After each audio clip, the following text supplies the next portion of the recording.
doing another show. Hey, welcome to Office Hours, the Wednesday audio edition. We've had a lively discussion pre-show. None of that is going to be on the air. I want to remind you, because I always forget to say this later, but if you're just watching this on YouTube, you really should consider joining us behind the scenes. We'll talk about it more, but it's so much more fun. It's so much more fun. I'm not sure. Alexander, you reading the questions? Yeah, first question coming up this morning is from TJ Asher in Minneapolis, Minnesota. Picked up Airpods Pro 3, and when enabling the noise cancellation, it seems to me that the bass is hugely boosted and the highs are cut. I don't hear this effect with other over-the-ear headphones with noise cancellation. Faulty pair or faulty design? That's a frightening question, TJ. Alexander, what do you think about this? Well, I don't have the latest model, which is the AirPods Pro 3, TJ, but I have the AirPods Pro 2, and I know what you're talking about. I don't think that's a faulty product that you bought. I think it's just the design. The AirPods have never been known to be high-fidelity noise-canceling headphones. Now, that may be a byproduct of the noise cancellation as well. There's going to be some sacrifices with fidelity, but there are other brands that have noise canceling. You are absolutely right. And generally, the larger over-the-ear headphones that have the bigger drivers, they've got more DSP. You know, they may handle that a little bit better. But you don't buy the AirPods Pro 3 for best sonic fidelity. You buy them because they're convenient. They have the seamless pairing and multiple, the switching between multiple Apple devices and great noise cancellation, which it does have. But yes, I agree with you. The top end sound, the higher frequencies have always been a bit on the soft side for those. Wow, I couldn't disagree more. And now I don't have the threes either, but I'm looking for an opportunity to accidentally leave these behind someplace and run to the store like, oh, I need to replace my AirPods. And I was having a conversation with somebody, and I think it was Grant. Anyway, it was on Zoom, and they were using the AirPod 3. It was, off, not during a show. And they sounded fantastic as a mic into Zoom. I got to say, I was like shocked as good as they sounded. And he said, oh yeah, the threes are much better than the twos. You got to get the threes. So, and it is my experience, and I have said that, and again, these are only the twos, that this is the best consumer electronics device that I have purchased in the last quarter of a century. I think these are fantastic. And again, these are twos. So, but it's interesting. I think, TJ, I would take them back to the store and say, I think these are faulty, and explain it to them and see what they have to say, because, I don't know what you described as, like low fidelity. I think these are fantastic. Well, I think you and I have different standards, because I've got like very expensive over-the-ear hi-fi headphones here in my collection that would just crush those headphones. But I think they're very expensive for what they are. And again, don't get me wrong, I think it's a good product, but I don't buy it for fidelity. Now, do they sound absolutely like junk? No, they don't. They're all right, but I wouldn't call them high fidelity. Yeah, okay. It may be. I have old, worn-out ears. What do you think, Mickey? Do you think I have old, worn-out ears? I didn't raise my hand on this question. I know. I know. What your opinion. I can say is I have read reviews that said that in terms of the sound that the AirPods Pro 3 deliver, like the signature is quite different, and certainly leans towards more Beats by Dre, low end heavy what do you call this sound signature compared to the previous version. Well, now I'm nervous about going to get up here. Anyway, Alexander, let's go to the next question. All right, this question is from me. Mickey, what are your top 3 choices for high-quality lav mics? Assume no budgetary limit. If you have a number 1 favorite too, please share that. I'll just jump right in. I'm sorry. Yeah, go ahead. I suck at this. I'm really I love bad having at Fenwick this. as a host. So my top three. I actually only work with a limited number of models of lavaliers, but my top three would be number one would be Sanken COS 11D. Um, I like the COS 11D first of all because they are very robust in location sound world, and I just want to preface, of course, that most of my usage of lavaliers is with recording for TV shows, narrative films, documentaries, unscripted programming. Um, and in that world, we typically use, in terms of lavaliers, omnidirectional lavaliers. But yeah, going back to Sanken COS 11, I like them. First reason is they're very robust in our world of production, especially with unscripted programming, reality shows, documentaries. Lavaliers are often considered as expendables. You're in uncontrolled environments. People are running around, in competitions or in, say, even like in being chased by the police, which I've been in some shoots that have had that. You can't control what goes on, and a lot of times the lavaliers just break. A couple labs, on reality shows, we get a couple of dead labs every week. COS 11s, in terms of their construction and their cabling, very robust. Another reason why I like them is because they cut very well with the Sennheiser MKH family of microphones. MKH 416, MKH 50, MKH 60, 70. Of course, the 8060, 8050 line as well. They cut very well with those mics. So if you're using those mics on your boom, your post production team, your post sound team will have a much easier time cutting between them and mixing between them. They will flow a lot smoother. In terms of like actual sound signature fidelity, like the quality of the sound capture, my very favorite is the DPA 4060. They're a lot more expensive than the COS 11D. COS 11D is about, I believe, 400 US per mic. DPAs are in the 6, 7, 800 range. But the 4060 sounds very natural. They cut very well with, of course, the DPA boom mics, as well as the Shep's CMIT and the MK41 capsule. They cut very well with those.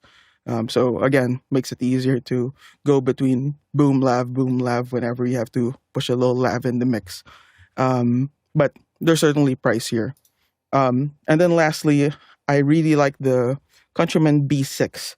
They are extremely tiny capsules. If take a look at this photo here, extremely tiny capsules. So they end up being problem solvers for us. Like just going back to this photo here, you can like hide them like right underneath a button, just hidden in plain sight. And a lot of times, like no one will even notice. Even your DP or your cam op won't like. I see the lav now. That happens very rarely with B6s. So those are good problem solvers for us.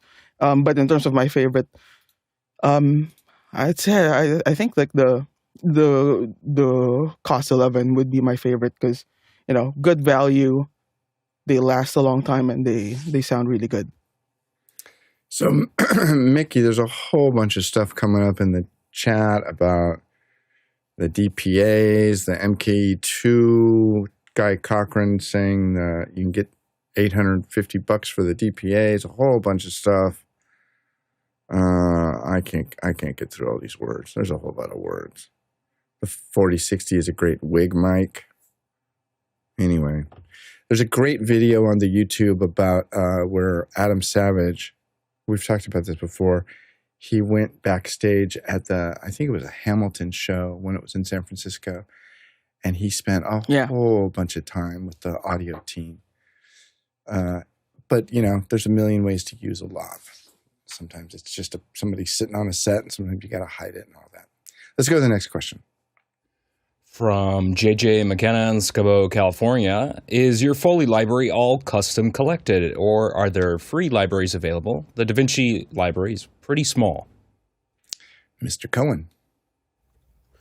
Yeah, it was surprisingly limited, actually, but there's some decent things in there. One of the things I do every now and then is, let me make sure you guys can see this. Yes, is a lot of these companies that have, the stock media companies will do these blog posts, and they're teasers, it's advertising, it's promo, but they genuinely give away big libraries of free stuff, including Foley. So here's an example of, and by the way, these are all licensed for personal and commercial use. This one is just sound effects for trailers. This is from Premium Beat, and it's a Shutterstock company. Here's another one just of explosions, and they're downloadable MP3s, if I'm not mistaken. Shutterstock also has these. Here's 50 cooking kitchen sound effects. And don't let these YouTube videos deceive you. It's not YouTube. It is a downloadable set of files. Here is Pond 5, has 30 horror sound effects. And let me see if I can give you just a little tease. Here is, this is one of these premium beats. Let's see if you'll be able to hear this. Haunted House LP. No, Haunted House. Let's see. Did you guys ever have that? That sounds scary. That sounds like Fenwick in the morning. So that's how sound effects work. So there's lots of these, and I'm happy to share links if anyone wants some to start off with. But just, I would say, keep an eye on some of these sites, and they always have these downloadable packs. Mickey, sound effects. What do I do? Just going specifically to how to JJ's question, how it's written out. Foley, by definition, cannot be stored in the library. Foley is meant to be performed live to picture. Once it's in the library, then you could call that sound effects. That's my actually nerd the definition there. Well, actually, but yeah, Foley. When you speak to someone working post-production sound, Foley has to be performed live. You do not pre-record it. You do not pick a sound from a library and cut it in. It has to be performed live. Now, in terms of sound effects libraries, majority of my libraries certainly purchased libraries. There are a couple of free sample packs from the companies that sell sound effects libraries, but the options, the choices are very, very limited. So it's just like hey, here's a free taste. Come back and give us money if you want a real library. But yeah, you would want to start by building up a library from actual purchase libraries that you have the license to use, and then whenever you get a chance, try to allocate budget per project. Coming from a post-production sound point of view, I try to allocate some budget for us to go out and gather effects, fresh. There's nothing like fresh, unused material to put in your project that really it ends up being very. Hearing that mixed in, you get imagine cutting a film just with stock footage. That's not how you build a film. I think of it that way. It's nice to be able to build things with fresh material, and be able to really cater what you're gathering for, what you're trying to design, what you're trying to cut. So every project, a narrative project, we do go out and gather a little bit of something that's key to the storyline. We had a project over 10 years ago that involved a lot of church bells, and we were able to travel a little bit around the Philippines and gather church bell sounds. Oh, that's cool. I wish we had, like, we only had, I think, 3 days to do it. But I wish we had, 2 weeks, 3 weeks, a whole month to do it. But just having like fresh material that's like unique, it's really fun to be able to work with that. That's really an interesting project. So a couple of things. I use, I'll use like, and thank you for the nerd description of Foley versus sound effects. There have been times where I've literally just put a mic on my desktop. One time I was doing something with a bunch of like sliding elements, like, and I took like, just something, and I just, I was just sliding something across the desk, and I did a few of them, and it really helped. I also want to point a little bit of Marques Brownlee has a second YouTube channel that I just discovered yesterday, and it's called The Studio. And it's a place where he lets his production team go off the rails. And it's fantastic. It's really, really good. I watched a video yesterday. It's about 45 minutes long. And it was how they make a Marques Brownlee video.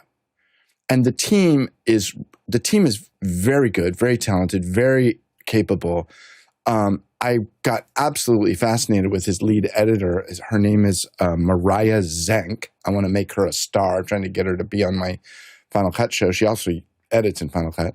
But they did a whole thing about sound effects, and the sound design guy was talking about, and I found this interesting. There was a thing where there was like a lightning, like an effect, and he said, listen, millions of us, and he's probably, I don't know what generation he'd be, but he's probably in his like early 30s. He goes, millions of us grew up watching the Disney Channel. He didn't say the Disney Channel, but he referred to it as something. And he showed a clip from the Disney Channel, and he says, that is a road flare and something else combined together. So when we had to do something like that, I went with, what people of my generation would recognize and identify with. I also wanted to point out, and I don't know why people want to use the thing you talked about, the software you talked about, but in the Final Cut, and this is a feature I want to show that I just discovered not that long ago. When you go under the photos and sound effects section, there's this little hidden menu up here. And you click on this, and it sorts your sound effects. And I recently bought a sound effect library from one of the YouTube kids, and it showed up down here. And when I click on that, it limits my selection to his sound effect library. So just don't forget, there's this whole other little thing up here. Learn your software. Let's go to the next question. All right, this next question is coming in from TJ Asher in Minneapolis, Minnesota. Speaking of noise-canceling headphones, how does that really work? Is it just beaming the opposite of the waveform into my ears? Does it help with hearing protection if worn in loud environments, or is it damaging my hearing by also being loud? Marty, without going into all the science, give us a brief description of how noise canceling works. Well, sure. So noise-canceling headphones and even earbuds, there are two mechanisms involved. The first one is physical or mechanical isolation with the cups around your headphones, just like Chris is wearing, blocks out a certain amount of sound. And then using microphones that are built in, they flip the polarity and pump that same noise back into the headphones, so it cancels out in terms of polarity. Phase cancellation is what it's using. However, depending on the device you're using, they can only get so loud. The little amplifiers in there are not terribly loud. So depending on the environment that you're in, if you're in an airplane with noisy engines, that's not terribly loud. It's just annoying, and they can handle that. But if you're at a concert or a ball game or something like that, or in a construction zone, the noise canceling isn't really capable of getting loud enough to completely cancel that out because it has to be at the same volume. And so, but in terms of the hearing damage question, the whole point of it is to reduce the amount of noise getting into your ears. And so I don't think that it could cause damage, hearing loss damage, because the purpose of it is to reduce the amount of noise you're hearing. That is an interesting angle, though. I've thought about that, too, because that noise canceling is listening to the ambience, inverting it, and blasting it into your ears. The perception is that it's quieter, but is it just loud quiet? That's an interesting question. Mm-hmm. Jeff, what's your thoughts? The one other thing that years ago made me choose actually the Beats over the ears with active noise canceling is at the time, and if I'm remembering this correctly, so what they do, actually I'll show this little video real quick, just I'm a visual person to see exactly that kind of inverse wave thing going on. But one of the other things they do is another round, this is all happening real time, is they'll take whatever you're listening to, they'll do the inverse of what's going on outside, but then they also resample what you're listening to and filter that out and make sure you're getting more of that. So that's all happening however many times a second. So it was that little extra edge that worked. And one thing with iPhone, at least, is now built into the OS you have, and I'm forgetting what it's called. I didn't get a chance to look up the name, but you can turn on just this. There's a couple built-in sounds like just white noise, I think rain, some other things that is not even playing music. It may even be under the accessibility, and you can just turn that on if in the background while you're listening to something, or just play that. So sometimes if I'm just sitting here and I don't want to listen to something, but because I have construction going on outside, if I just want to filter that out, as long as you're playing something and it doesn't even have to be that loud, that is enough to trigger all that stuff to happen to really filter it out, the outside noise really, really well. All right. So I mentioned this earlier, and if you're just watching this on YouTube, it's really like watching half the show. So I want to recommend that everybody should go to officehours.global/join. You go there, you can download the Mukana app that we use. I guess it's technically a web page, but anyway, the Mukana link that we use, and that's how we ask questions. There is a behind the scenes chat where people are talking about, oh, Fenwick doesn't know what he's doing. He should be saying this. And it makes the show so much more deep, and you can join us live. Also, we got this little QR code, and if you want to ask a question like really quick, use this QR code. I guess I could use this hand. That works better. Use the QR code, and it's a quick way from your phone that you can, ask a question if you don't want to go through the whole Mukana thing. So think about doing that. Anyway, let's go to the next question. This question's coming in from Douglas Carmichael. The Neumann MT48 has a USB-C interface and the Merging Anubis doesn't. For a mobile setup built around a MacBook Pro, would the MT48 still be best?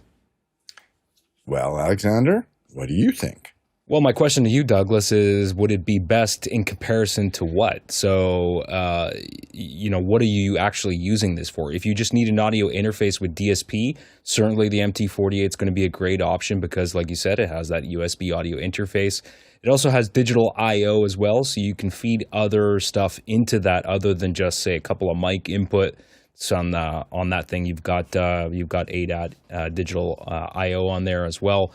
Of course, there are other competitive products. In that price range, you can look at the Universal Audio Apollo line.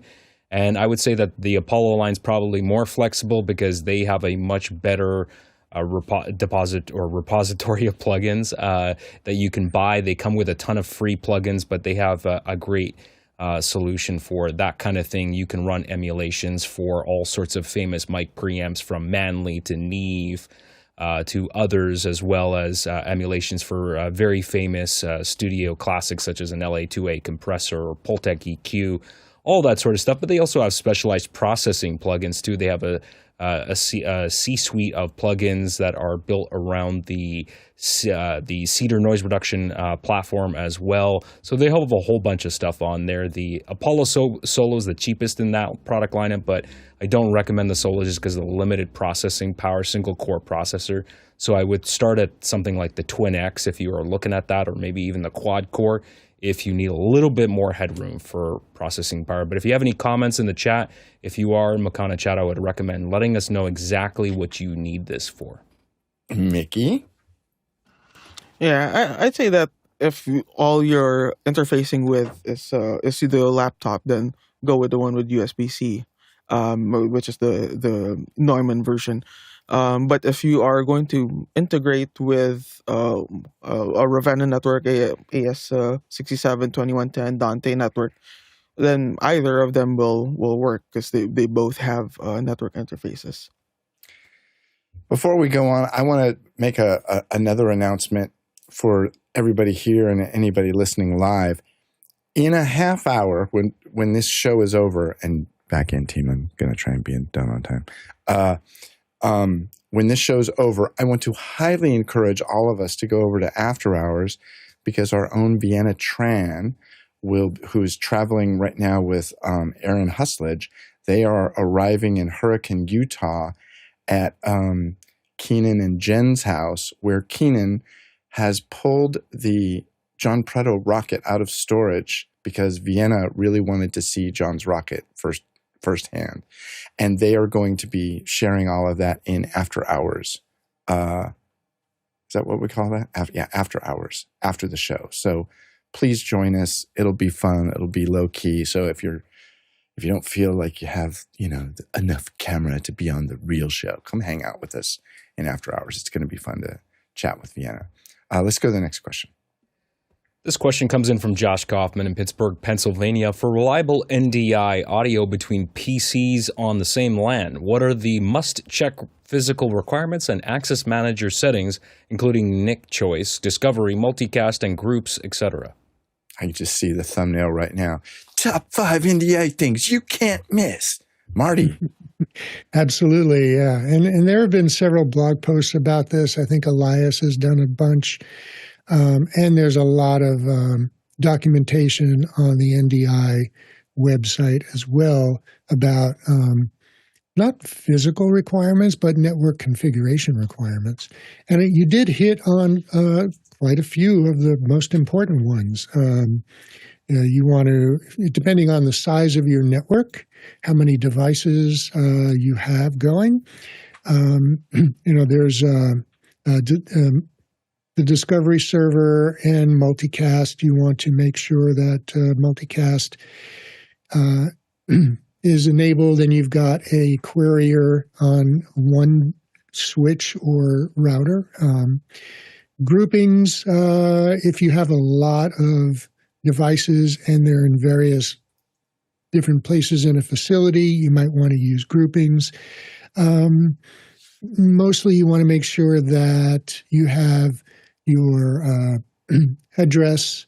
If you're using DHCP, you want to make sure that you have your range set that so that it won't interfere with any static address devices that you have. I had that at one facility with a mix of static addresses and dedicated and DHCP automatic addresses.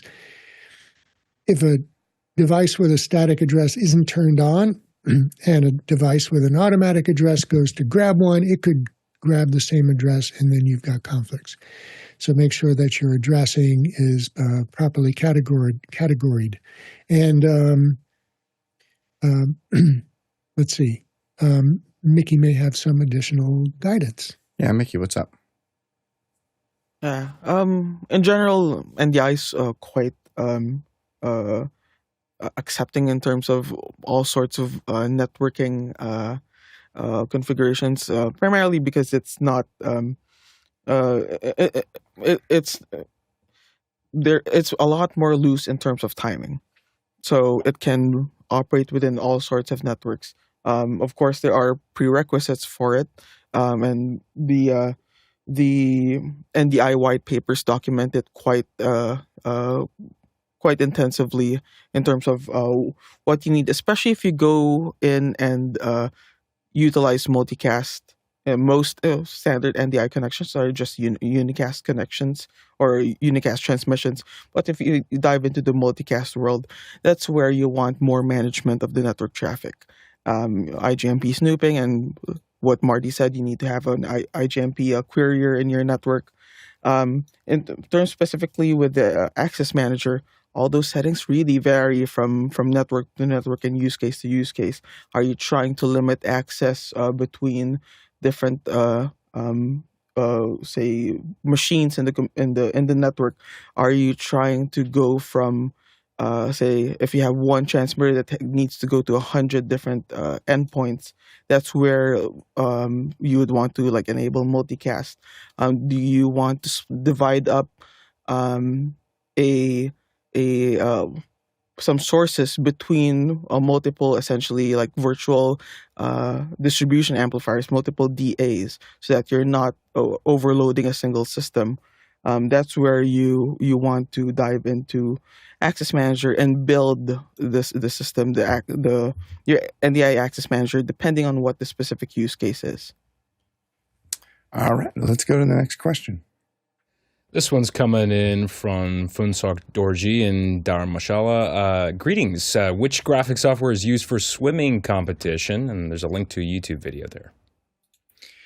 Yeah, so the YouTube video he is showing is this thing. And I got to say, looks totally cool. I could see what team they're on, who they are, there's time, the position. And I love the fact that it's all lined up in the thing. I think what you're going to find out is that this is, highly specialized stuff. I think that our friends at Ross does stuff like this, where they do a lot of virtual overlays where it matches the field and in this case the pool. What's your thought, Mickey? What do you think it is? Yeah, I would say like in terms of like at the broadcast quality level, I would certainly take a look at Ross Expression. This is their graphics engine that allows you to do all sorts of different types of live graphics rendering. The thing though with the sample that the example that the Funsok sent us, the camera that actually has the graphics appear in it is just a static camera. With if you want to be able to do this with moving cameras, then you would need a system that has camera tracking. That's where Ross Voyager system comes in.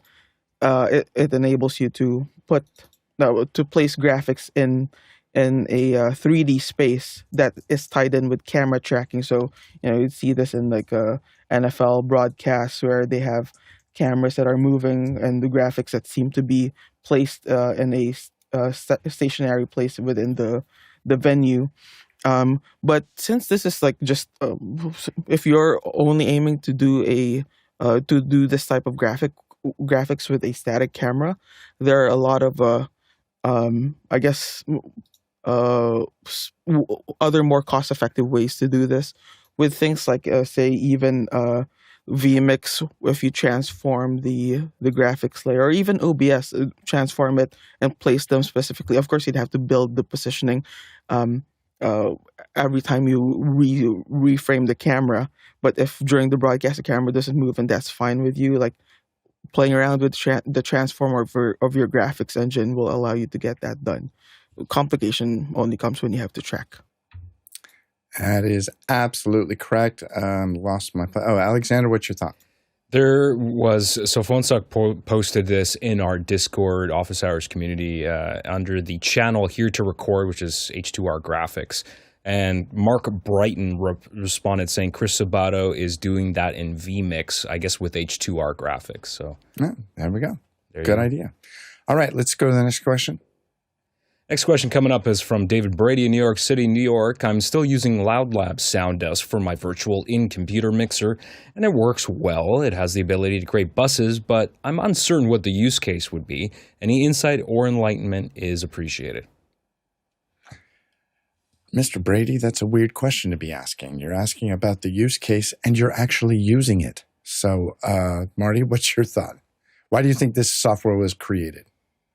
Well, LoudLabs is a virtual mixer that we use on our desktop computers. It's really handy when we're doing teleconference work, like working on Zoom meetings and other sorts, because there are signals that we want to route to different places. I have one bus that's being fed to my in-ear monitors. I have a different bus, a different mix that's going to my loudspeakers, and a different mix that you're hearing. And that allows me the flexibility to be able to adjust, things differently for different destinations. Very similar to what we would do for standard, in a standard audio mixer for floor monitors and for broadcast and for front of house and such.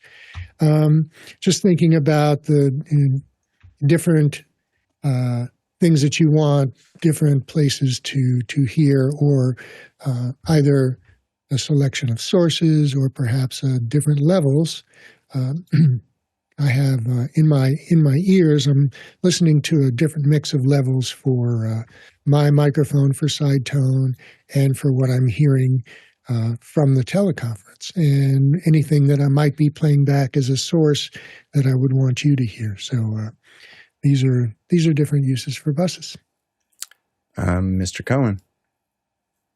Yeah, precisely how I use it. And one thing I'll add, though, is there's two different ways you can use it now. Started and he introduced this as Mac OS did last year as of Mac OS 14.5, which changed the way it worked and let audio applications grab audio from specific audio applications. So if you're using the traditional or older setup, which is you're using their all-in-one device, you're using this matrix that I'm showing on screen where you determine which apps go to which channels or which channel strips in the mixer. That's how it was. And then he introduced this new way of grabbing the audio where you can add individual applications to the all-in-one mix, and then each channel is a separate app. I will say I tried that when it was first introduced, and while it was supposed to be actually more system efficient, it was producing way more overhead. So I reverted back, and frankly, I haven't gone back to try it again. But with that in mind, that really can change how you're mixing. And when you go per app per channel, then that does make it a little bit more complex, but more granular control. But then ultimately, and he does talk about some of the documentation is kind of hard to find and still not well documented, but he does go through the setup of these buses, and then ultimately, depending on how you have the channel strips or the channels set up, determines, but ultimately I do exactly as Marty described, which is for Zoom and other things, I have mixes of what I'm getting, what I'm sending, and then a separate one for what I want to record, which I set up as that bus.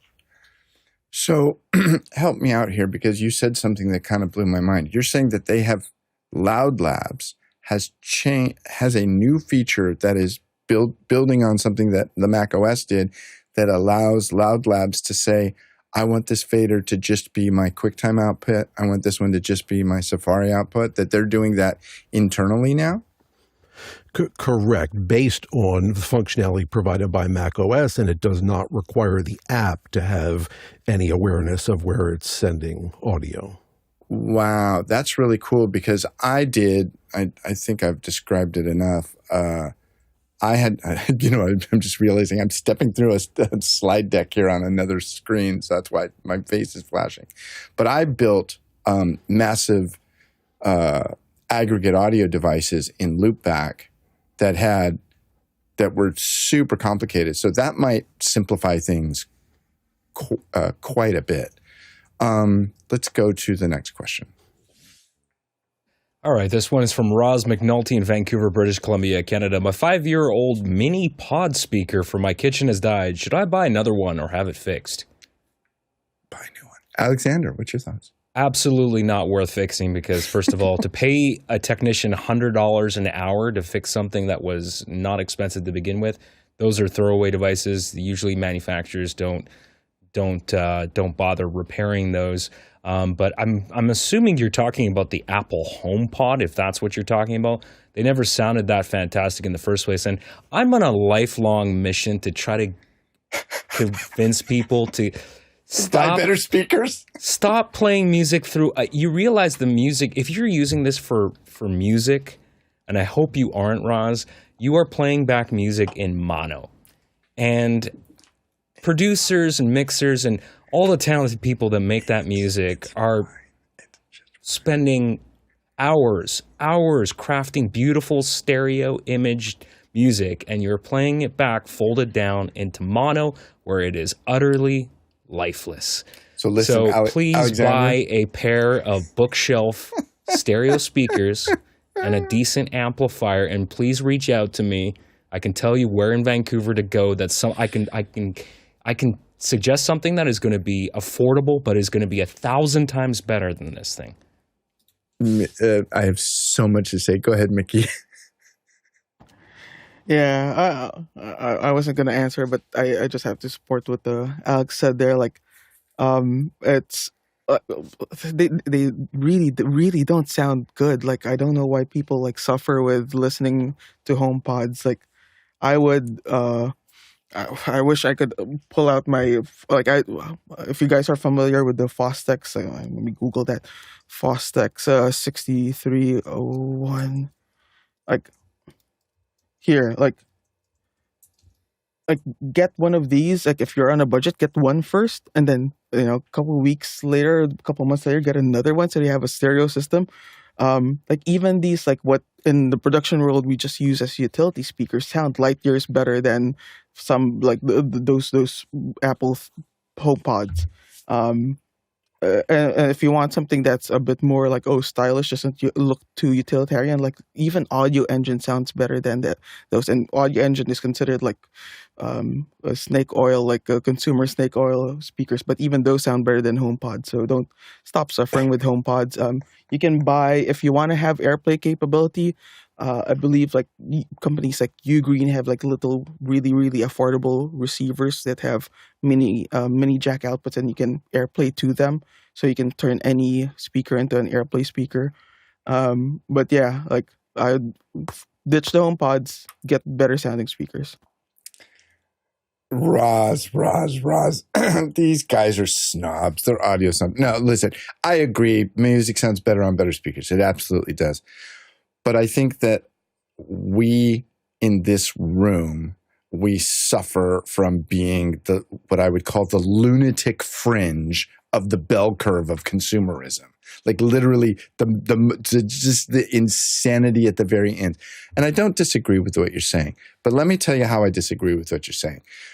My family, who I love and adore, I cannot tell you how many times I have come home and they are dancing around the living room in the kitchen, and they're listening to iHeartRadio, 80s, rock and roll mix, whatever. And they're listening on this thing at full volume. And they are the happiest people on the planet. Not everything has to be high fidelity. I disagree. And I got them one of the Apple, and they're like, oh, I can't be bothered with all that. I can't. They just can't be bothered. They are perfectly happy with this thing. And I didn't even buy this thing. This was a gift from somebody who I think wants to spy on me. But they just love that thing. They just say, play iHeartRadio, blah, blah, blah, blah, whatever. And we are the lunatic fringe. Let's go to before Alexander has a heart attack, let's go to the next question.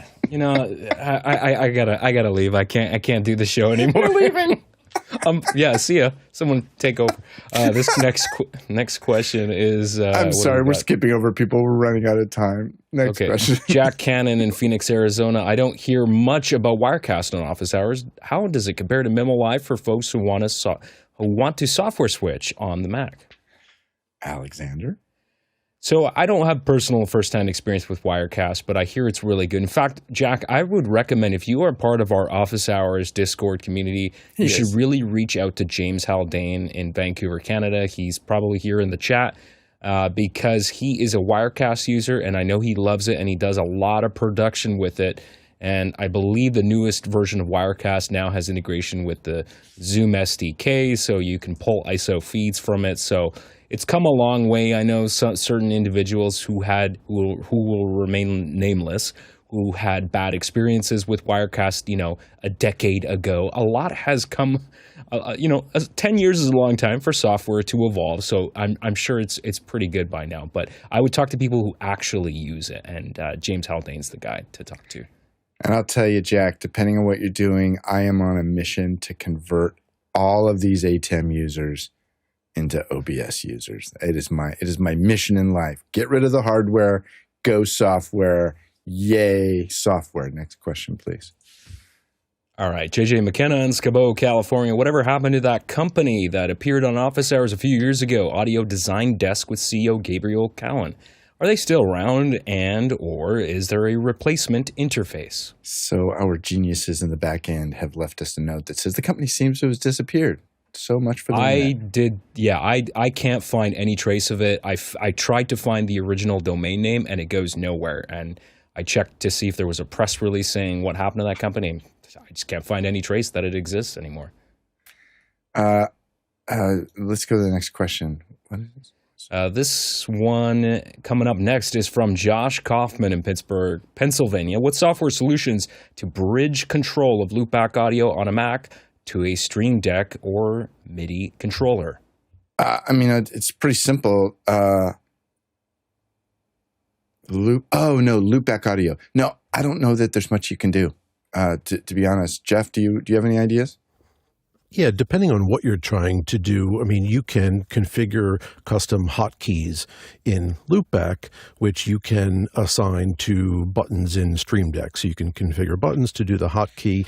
Now, you may need to try and throw in, depending on what you're doing, an additional step to make that active. So I think that may be one issue is then you have to make that, Loopback active to respond to the hotkey. I'm not sure if Loopback grabs global hotkeys. If you can, and I didn't have a chance to check, I don't know if Chris knows if you can assign MIDI, but you can map, and that's how I was actually telling Chris, is he has a video for Loopback actually that talks about some of the hidden MIDI functionality, which is very cool for ultimately assigning mapping. And you can map, there's plugins for Stream Deck to map MIDI. I know that I use MIDI with the audio mixer, the LoudLabs that we were talking about earlier. I don't think you can use, I don't know that you can MIDI. It's an interesting question, and ultimate, Josh, we don't know anything. Let's go to the next one. Maybe we'll do better at that one. JJ McKenna in Scabo, California asks, what are your top 3 favorite aural experience films?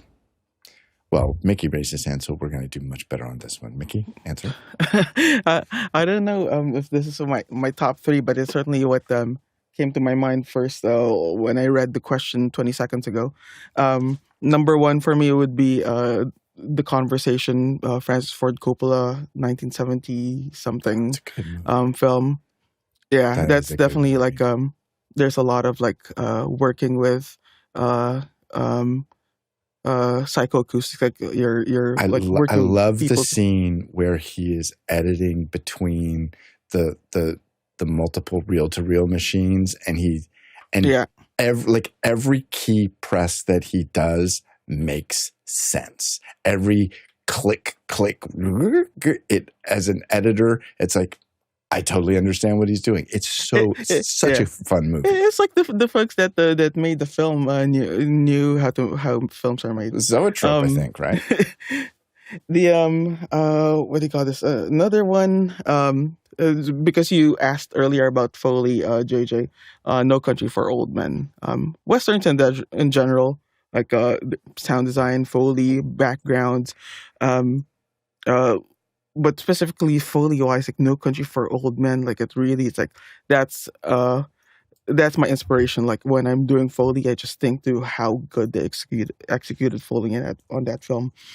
Other aural experience films, animated films, Brave, Pixar stuff, always good. How to Train a Dragon, in terms of the DreamWorks side of things, but Brave, I believe, was the first or one of the first Atmos films released, and they didn't hold back when they mixed Brave and Atmos. So that's something to watch. Alexander, quickly, we're running out of time. Yeah, too many to list, but I will say one thing I'm looking forward to because I hear great things. Master and Commander has had a great track record for a movie that has a great sound, and the new 4K, which I've just ordered the 4K Blu-ray, has a revised multi-channel soundtrack. And I just last week finished wiring up my down-firing speakers, so now I have a working Atmos multi-channel system. So I am looking forward to testing that thing. You're the guy who's still buying Blu-ray. Awesome. So actually, I think probably a lot of people do. If you are enjoying Office Hours, if you've enjoyed it for years now, and you'd like to volunteer or donate, I want you to remember that officehours.global is a 501c3. And if you want to volunteer to help produce the show, you can go to officehours.global/volunteer. And if you want to support the show, maybe throw a few extra bucks. It does cost money to buy all these Zoom accounts and whatnot, and etc. You can go to officehours.global/donate. Alexander, what's the next question? All right, next one's coming up from Paul Vol, who's in Austin, Texas. RØDECaster Studio is pitching Edit like a Word doc with automatic and removal. Has anyone tried the beta on a real episode? Mr. Cohen? Only because no one else jumped in, I will say, while I haven't tried that, I saw that, what they're trying to recreate is functionality that's been around for a while now in platforms like Descript and Riverside, and even Davinci Resolve has had that for a little while now. And none of them work perfectly.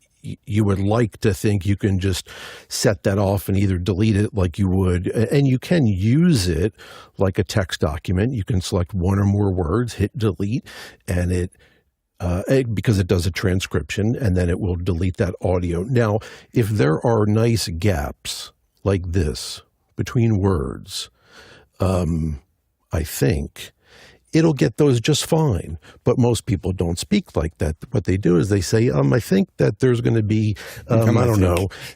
And it never gets those. So invariably, anytime I periodically try and I run the auto get rid of all the filler words, and I spend more time correcting the horrible auto edits than I would if I just do it manually. So, and by the way, the worst of all of them is Davinci Resolve.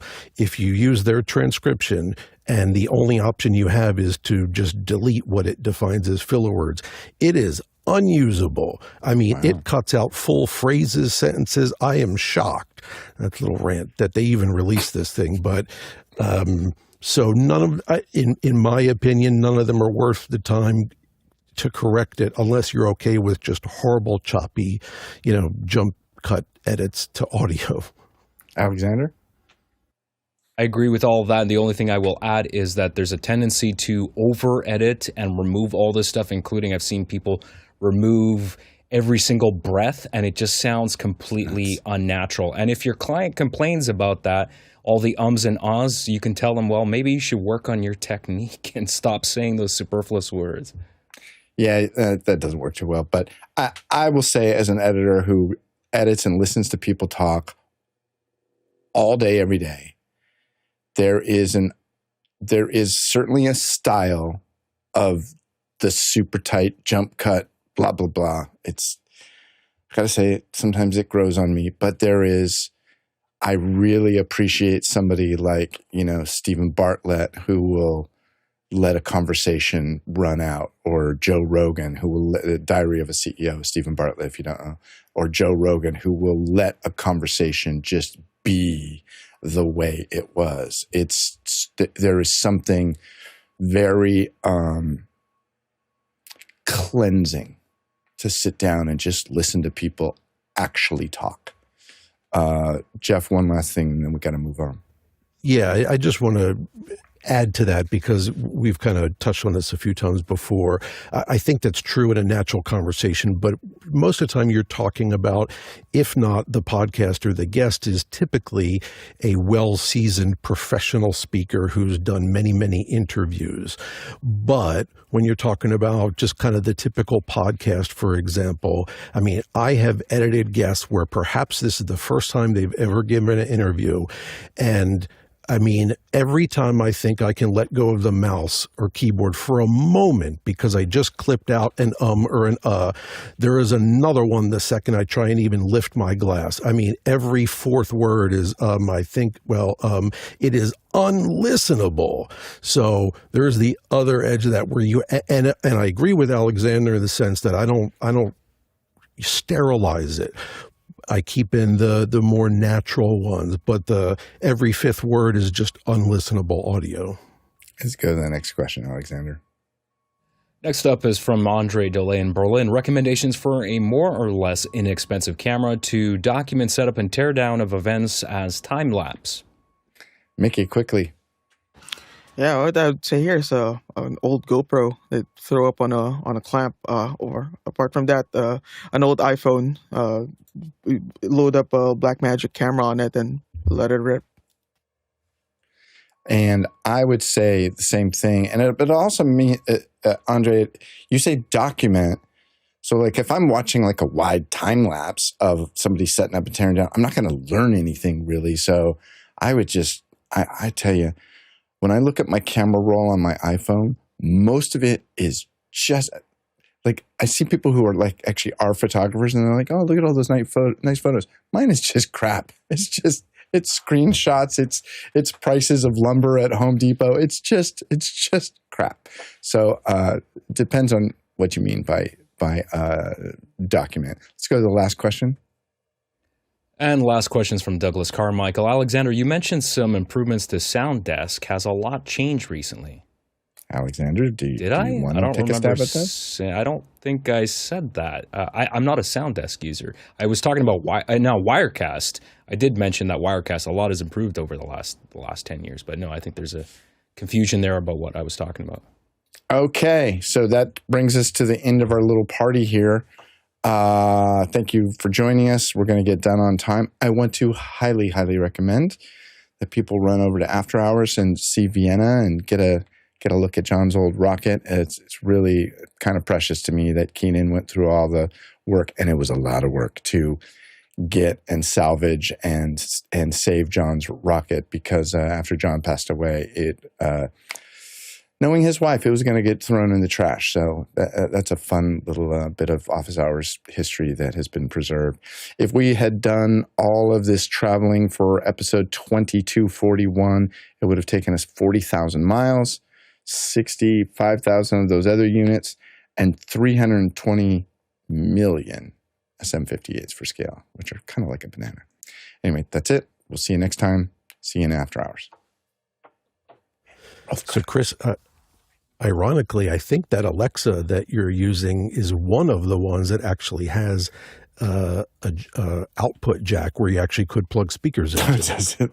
So it's funny. The girl, I'll come in from the garage. I'm like, how do you listen to that speaker? It is so bad. It is so bad. And they are just happy as can be. Like, I had a sound bar on the TV for a while. Nobody used it. Just give them my phone number and I'll set them straight.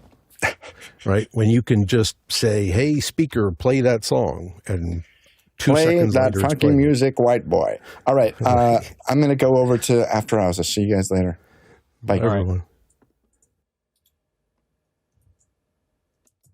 Where's my notes? Here we go. After Hours, direct, leave and join.